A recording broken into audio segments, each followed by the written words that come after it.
আজকে শেষবারের মতো একটা কথা বলি, যদি আমাকে ছাড়া আপনি ভালো থাকতে পারেন তাহলে আমি আপনার ভালো থাকা নষ্ট করতে চাই না।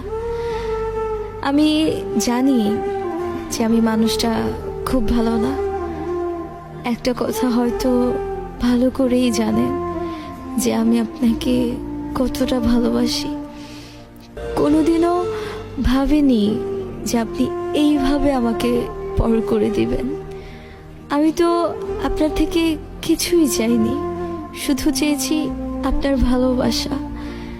এত কিছুর পরেও যদি আপনার আমাকে ভালো না লাগায় তাহলে আর কিছু করার নেই, কিছু বলারও নেই। আর লাগবেই কিভাবে আপনি অন্য কারো জানা সত্ত্বেও যে আমি আপনাকে চাইছি। অবশেষে